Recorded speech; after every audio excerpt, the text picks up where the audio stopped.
ध्रुव सत्य है। जब तक आपके पास संसार है तब तक आपका जन्म है और आपका मरण सुनिश्चित है। लाख पूजा करिए, पाठ करिए, सत्संग करिए, भक्ति करिए, साधना कीजिए, जन्मना मरना निश्चित है। कैसे? एक बात बताइए, आप लोगों के किसान हैं, कौन चीज की खेती करते हैं? देखते मकई। अच्छा, मकई के बीज को बोरी में रख दीजिए, आज साल भर के बाद खेत को जोत करके, है ना, उसको बो दीजिए तो जन्मेगा, फसल उपजेगा कि नहीं?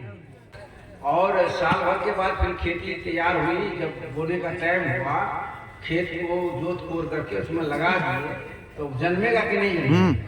जन्मेगा। ठीक है। उसी मकई के बीज, क्या नाम है, फूल पत्ती चढ़ाते हैं, पूजा पाठ करते हैं, वहीं रख दीजिए, तब साल भर के बाद उसको बोइएगा तो जन्मेगा कि नहीं? क्यों नहीं जन्मेगा? पूजा पाठ करके भी रखिएगा तब भी जन्मेगा, बिना पूजा पाठ के भी जन्मेगा। काहे? उसमें जन्मना की शक्ति मिट्टी में रख दिया जाएगा, पानी का अंश होगा, नमी होगा तो जन्मेगा, उपजेगा। ले मैं कई बोरी में तो उपजेगा नहीं। तो ये जो है, जब तक संसार का संबंध नहीं होता है तब तक जन्म नहीं होगा, और संसार का संबंध होगा तो उसका जन्म मरण निश्चित है। इसलिए संसार विलयो मुक्ति इत्यर्था, संसार का विलय हो जाना, समाप्त हो जाना मुक्ति है। अब प्रश्न उठता है कि संसार के अंतर्गत क्या आता है? मिट्टी आती है, पानी आता है, हवा आती है, धरती आता है, आकाश आता है, ये तमाम ग्रह उपग्रह आता है। तो क्या ये खत्म हो जाएगा? नहीं खत्म होगा। तो हमारी मुक्ति तो नहीं होगी, क्योंकि संसार रहेगा तो ये जीव की मुक्ति नहीं होगी। तो संसार नहीं रहेगा तो हम मुक्त कैसे होंगे? क्या ये दुख जीवन भर भोगते रहेंगे? प्रश्न उठेगा। भक्ति करने के क्या मतलब, साधना करने के क्या मतलब? तो आया कहा नहीं, संसार विलयो मुक्ति नास्ति, संसार संबंध विलयो मुक्ति इत्यर्था।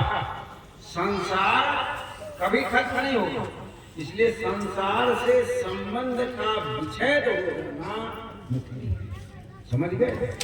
संसार से जो हमारा संबंध है वह विच्छेद हो जाए, वह खत्म हो जाए, यही मुक्ति है। सदगुरु कबीर साहब कहे हैं, जिससे लोग जन्मता है मरता है, मय के कारण जन्मते मरते हैं, है ना? तो कबीर साहब कहते हैं कि मन माया तो एक है, मन माया तो एक है, माया मन ही समाज, तीन लोक संशय पड़ी, मैं काहे कहूं समझाए। मन माया तो एक है, मन और माया एक ही है। कहाँ कैसे है? तो माया मन ही समाय। माया कहाँ है? मन में समाया हुआ, समाई हुई है। अब लोग कहते हैं घर माया है, बेटा माया है, बेटी माया है, पति माया है, पत्नी माया है, परिवार माया है, धन माया है, घर माया है। तो तू रहेगा कहाँ? धरती से बाहर। ये सब कुछ माया नहीं है, न घर माया है, न बेटा माया है, न बेटी माया है, न पति माया है, न पत्नी माया है। ये सब कोई माया नहीं है। तब क्या है? इसके साथ जो आपका मन का संबंध है वो माया है। समझ के बात आई?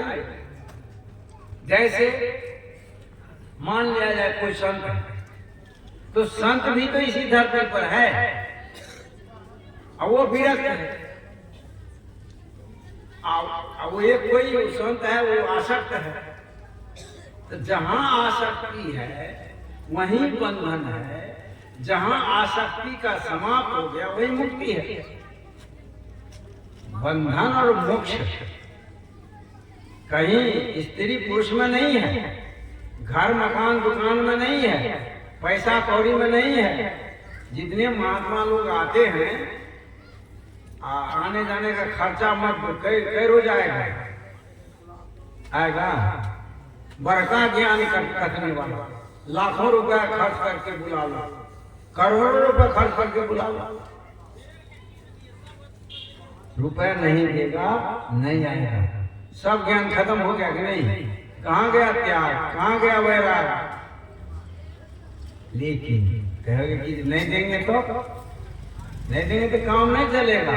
वो सहयोगी है। धन क्या है? सहयोगी है।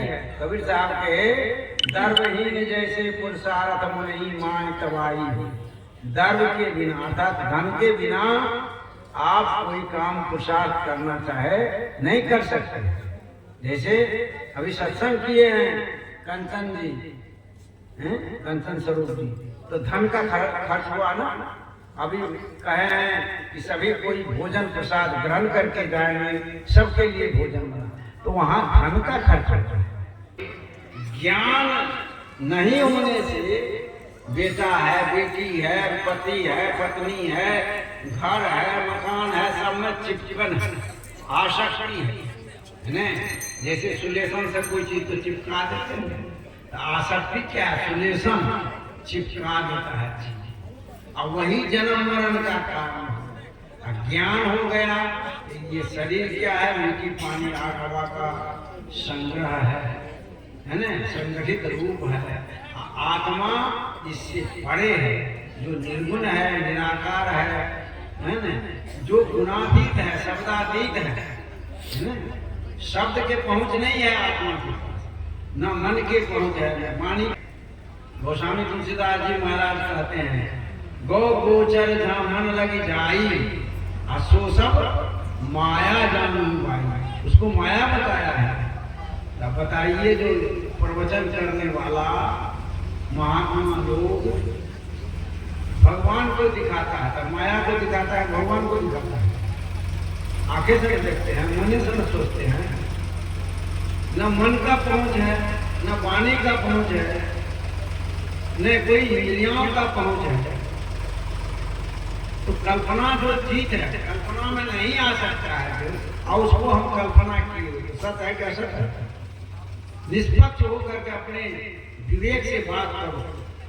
है चाहे वो राम के रूप में बांधे, कृष्ण के रूप में बांधे, या खुदा के रूप में बांधे, अल्लाह के रूप में बांधे, गॉड के रूप में बांधे, ये सब के सब शब्द है। समझ गए?